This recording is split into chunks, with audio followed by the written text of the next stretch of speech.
Welcome to the Loved, Called, Gifted podcast. This is your place to come for musings about spirituality, identity and purpose.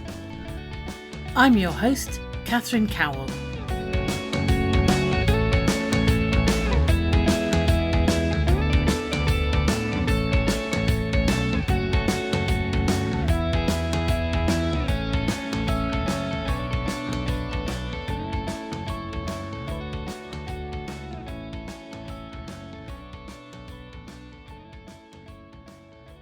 So I'm really rather chuffed for this episode to be joined by Sean Kennedy. Thank you ever so much, Sean. Thank you for inviting me. You're very welcome. So we have recorded a couple of podcasts together before. We did one about Myers-Briggs quite a long time ago. And we also did one a couple of years ago around attachment. Yes. And our relationship with God. So Sean and I have been friends for a long time. And we have. Sean has done a number of things. He's been an engineer and worked for the YMCA and done coaching, and he's a Myers-Briggs practitioner. He's done all sorts of stuff. And we've written a couple of books together, and we used to do training workshops together, which was quite good fun. So Sean has agreed to have a conversation about masculinity and Jesus.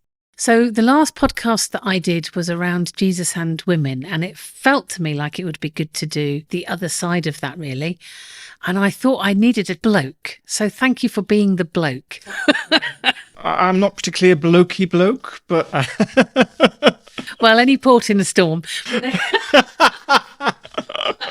Yeah, but I thought you'd have some good insights, actually. I thought you'd be better off interviewing somebody like Bear Grylls, you know. Yeah, he's not on my speed dial list. Oh, okay. So actually what is quite exciting is that the last podcast I did, I was letting people know that some of the material that I was looking at was featured in my new book that might be out. Ooh. And it is now. It's called Finding God's Feminine Side. It's available on Amazon. Part of my reason for wanting to have this conversation is that in my time as a Christian, I think culturally, but particularly as a Christian, there are images of manhood and womanhood that get quite a lot of traction. And as I've been sort of writing and thinking, my observation has been that quite a lot of the stuff that I was sold as biblical manhood and biblical womanhood is harder to find in the Bible than you might think.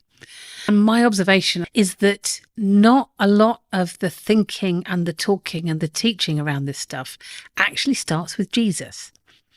So I was thinking, let's go back and have a look at Jesus. And what does Jesus affirm in men? And what does he encourage in men and in women? And what might that tell us?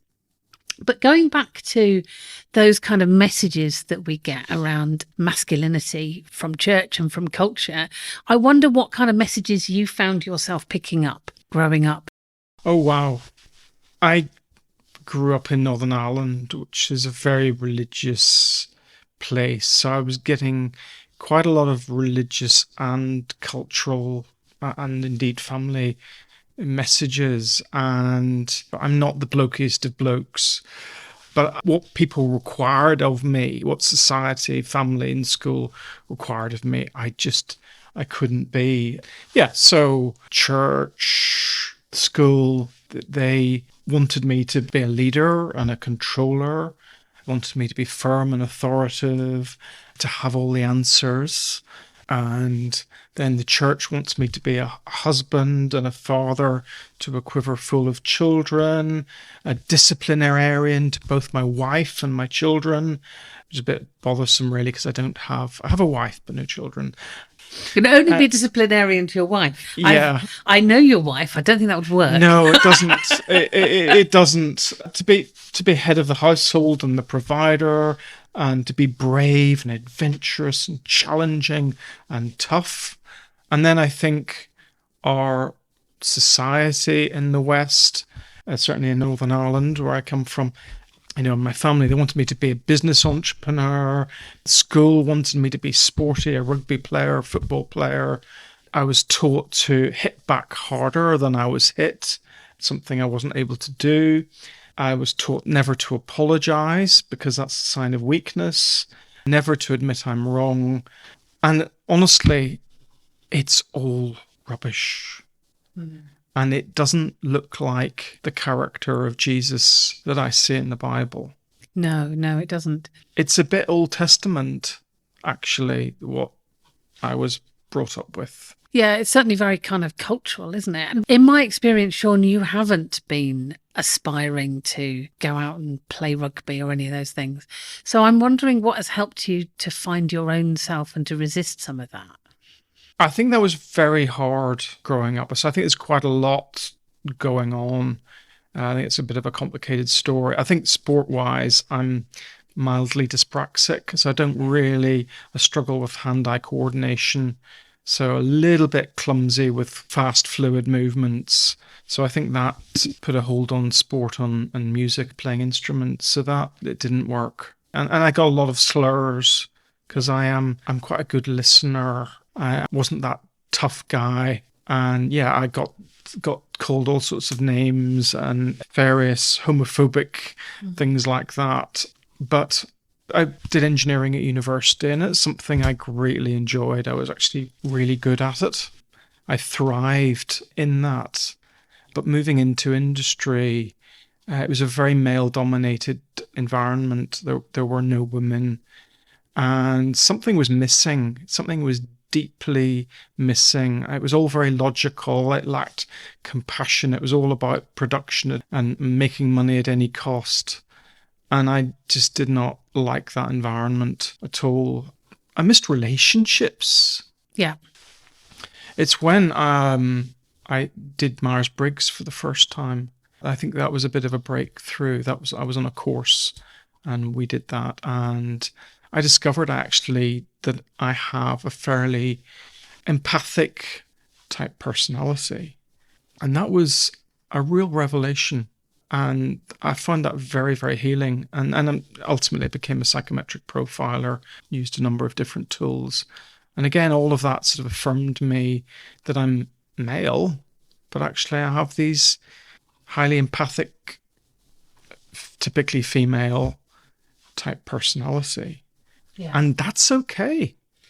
I mean, if we were going to be, and I know the profiler in you will protest slightly at this, but if we're going to be really crude about it, I would be more head-led first and then go with my heart and my values, whereas you would be more heart-led and then pick up the logic afterwards. Yes. It's interesting because the figures show, don't they, that about 25% of blokes are more likely to be heart-led, and about 75% of women are more likely to be heart-led. So if you have a room of people, 3/4 of the men would be much more head-led and 1/4 of the women would be. So you've kind of got people on both sides. And I think there's a lot of men for whom their natural, innate personality doesn't fit with the stereotype. And there's quite a lot of women like me who find that their natural tendency to be logical and their slight lack of intuition sort of makes them feel a little bit out of sorts amongst other women. And I think though that those percentages are really high, and that part of what happens, I suspect, is that we tend to lean into what culture is affirming in us. So if you're a bloke who tends to be heart-led and has that much sort of softer, warmer, natural personality, then you may well feel the need to develop your kind of manly, logical, strategic side because that's what everybody's expecting. Yeah. You've put it brilliantly there. And I suspect, like me, that soft, empathic side, that heart-based decision making, that got me into trouble quite a lot. And I was told I mustn't think that way. I was even told in the church that I mustn't think that way. And I wonder, as a woman, that quite logical, principle-based thinking and decision making, did that get you into trouble, or did that get you boxed in? No, it didn't get me into trouble. And I think part of the reason for that is that we have a society which quite approves of those masculine qualities. In a woman? Well, in anybody. If you think about the way that academic subjects are assessed, for example, they are not assessed on your intuition and your empathy. No. They are assessed on the sort of the logic. But what I have found is that particularly when I was younger, I found it much, much easier to be around blokes than I did to be amongst women because I felt a bit out of sorts. And what we talked about this when we did the Myers-Briggs stuff, but what tends to happen is that we tend to grow into our opposite, our shadow side. And so as I have done that, and as my personality has become a bit more balanced, I have gradually found it easier to spend time with women. And some of the journeying that I've done around exploring the feminine and the feminine divine has really helped me with that. But it is interesting because at the same time as I sort of felt like there was an ideal Christian woman looking over her glasses at me disapprovingly with a crochet hook in her hand, there was obviously an ideal Christian bloke who would quite like you to go mountain climbing and drinking your own wee and starting a business, you know? I think that image of the ideal Christian woman as somebody who's pretty much a pacifist, I would like to shoot it.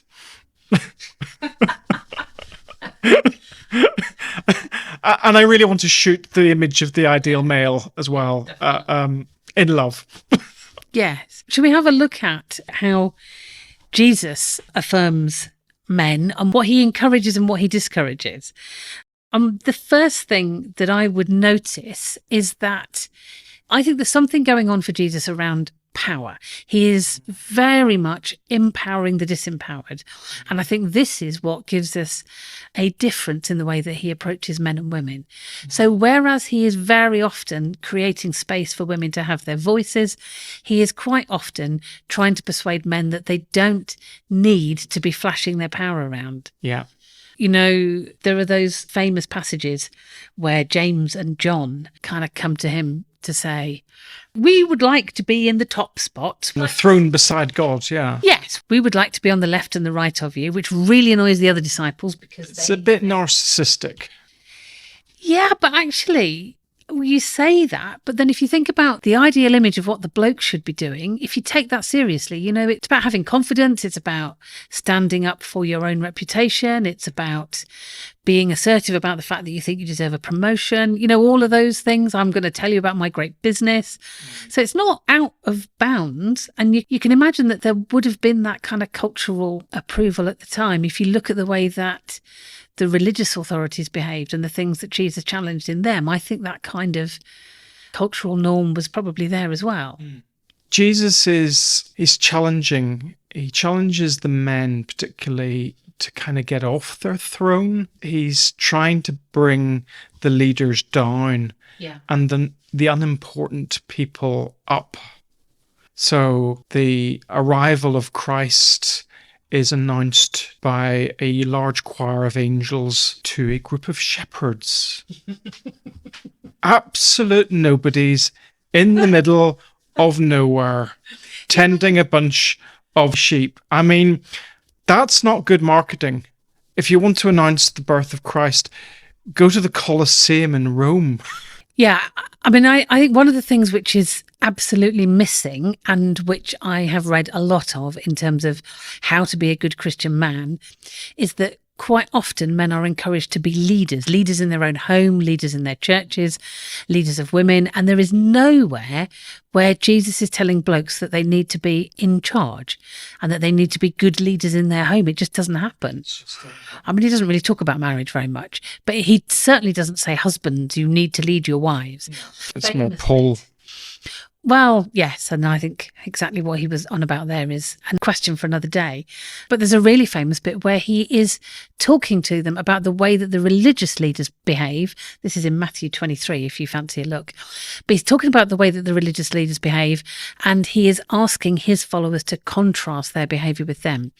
And he says things like, and it depends exactly which translation you're looking at as to what words he used, but he says, you don't call yourself teacher, don't call yourself master, don't call yourself leader, don't call yourself father. So all of those kind of titles of respect, he tells them not to use. And he says, amongst you, the greatest will be the servant of everybody.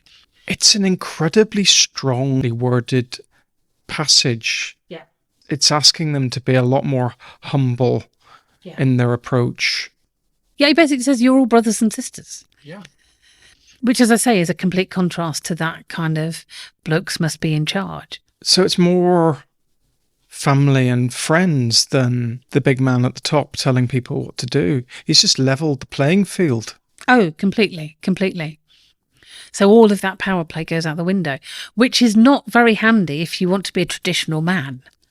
And it's not very handy if you want to be a leader of a traditional organization or institution. But we have seen some incredible companies and charities that actually managed to run without leaders in the traditional way. Yes. So what Jesus is saying is incredibly advanced, but actually works. It really does. It takes an entirely different sort of thinking. Yes, yeah. And you certainly see that in the New Testament church, that kind of structure that we imagine to be church just isn't really. It's not there. It isn't there. It's all about community. So we wrote about this in Church Uncorked. We did. Which you can access on Amazon. Is that another plug? No.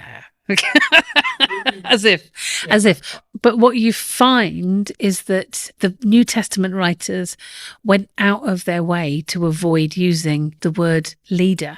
They used all sorts of other things, shepherds and stewards and pastors and deacon and anything that doesn't actually involve the word leadership, which would be a bit of a shock.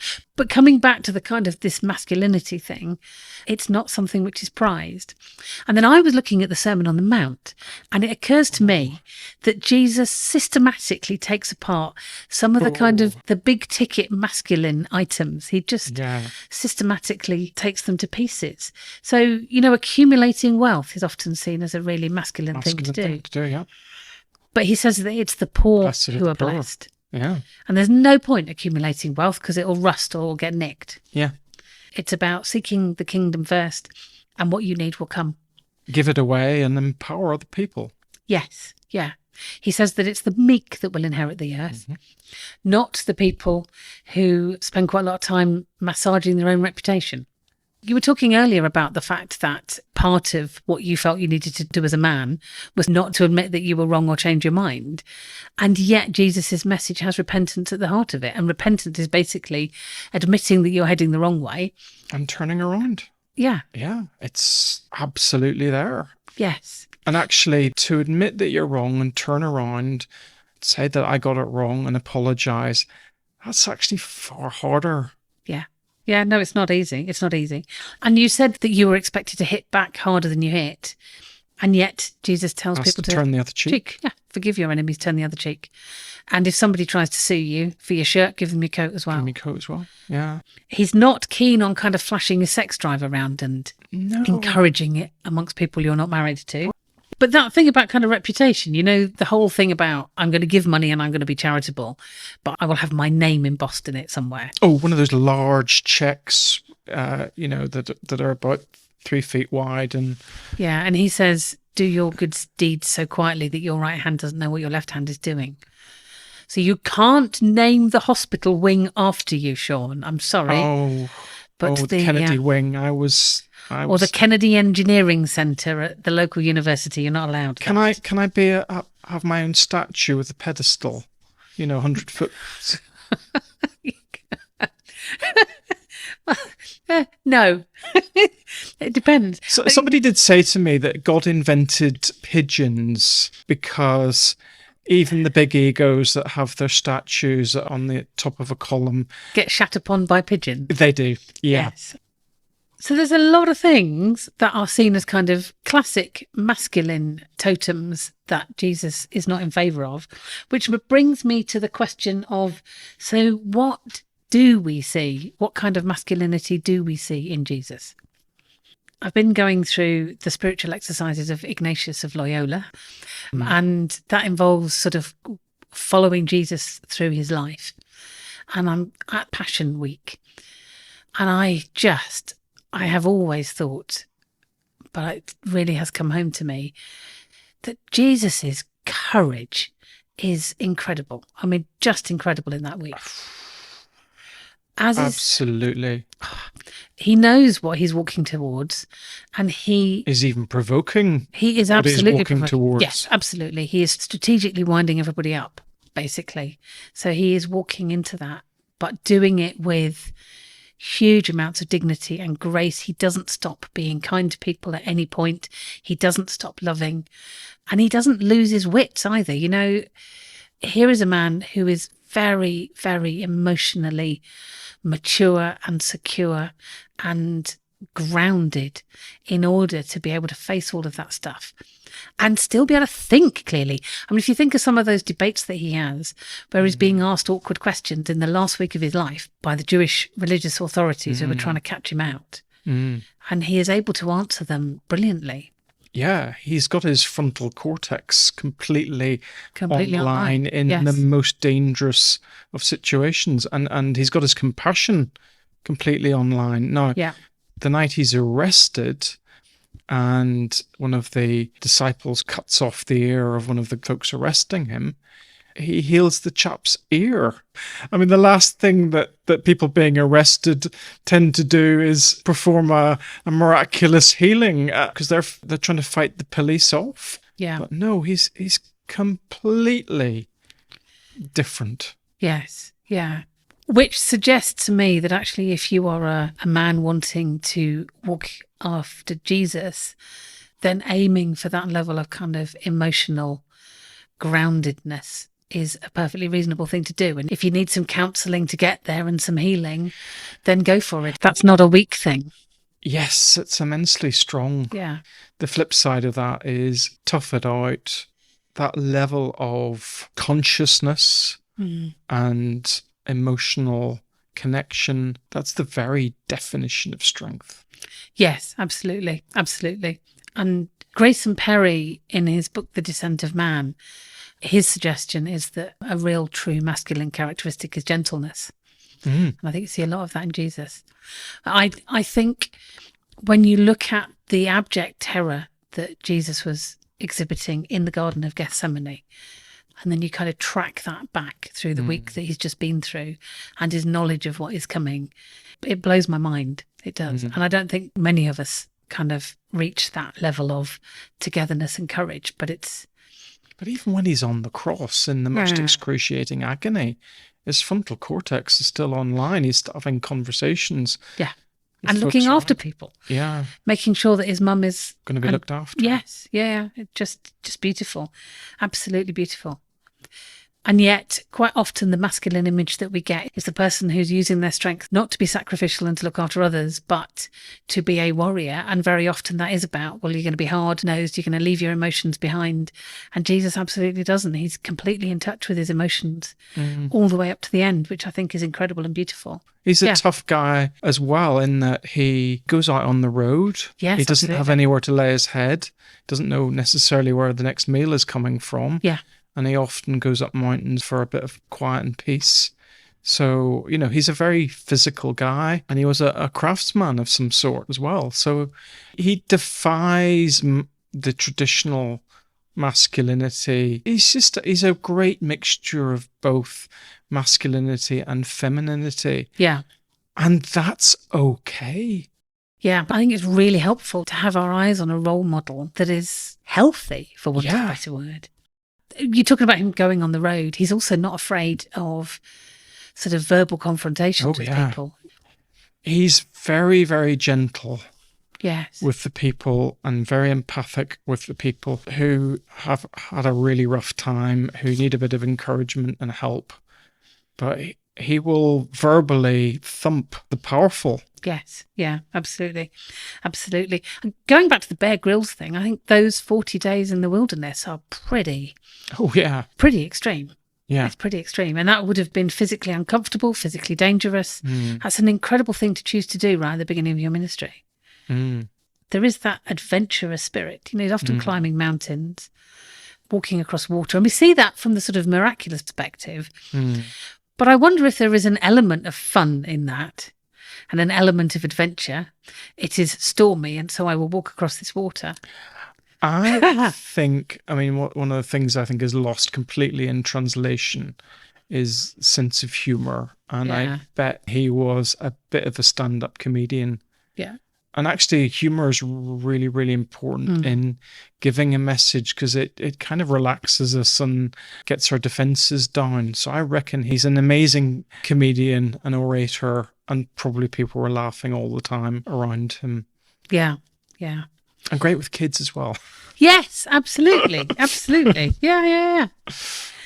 And women. Yes. He's just constantly talking to women. and talking to the sort of women that his society would suggest he shouldn't be. Yeah, and in a way which is not at all about sexually exploiting people.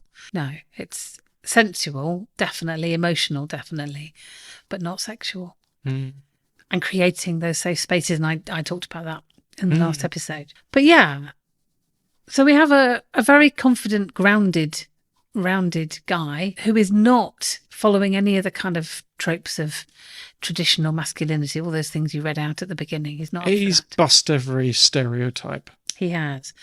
I think it's really interesting that the disciples took his example seriously. And I think we know that because of some of the stuff that gets included in the Gospels. And we know that because the New Testament church was not hierarchical. Take, for example, the fact that at the crucifixion, the men ran away and the women stuck around, and it gets into the Gospels. Or take the fact that Peter denied Jesus and it gets into the Gospels. Take the fact that Peter walks on water and then gets scared and sinks, and Jesus kind of rebukes him for his lack of faith. I don't know many blokes who, when telling that anecdote, would include the sinking bit. Or when telling the anecdote of the transfiguration would include the bit where they made the daft suggestion to make huts for Moses and Elijah and then realised that was a silly suggestion and that wasn't what was on the cards. So there is a lack of defending of ego and reputation. There is just a sense of, we can tell this like it is, which suggests to me that they felt safe to be themselves. They didn't have a good PR team, did they? I think that we are so much richer for the fact that. they didn't. Yes. Yeah. Yes, because otherwise we wouldn't be able to relate to it. So at the time, I think it was just that they felt able to be themselves, to be truthful about what happened, which suggests to me that Jesus was very effective in creating a no-ego culture. So any final thoughts about Jesus and masculinity, Sean? Yeah, I just love the fact that he blows away every stereotype. He gives me permission to be me. Yeah. And not that I'm perfect, but I'm happy being a man with quite a few female characteristics.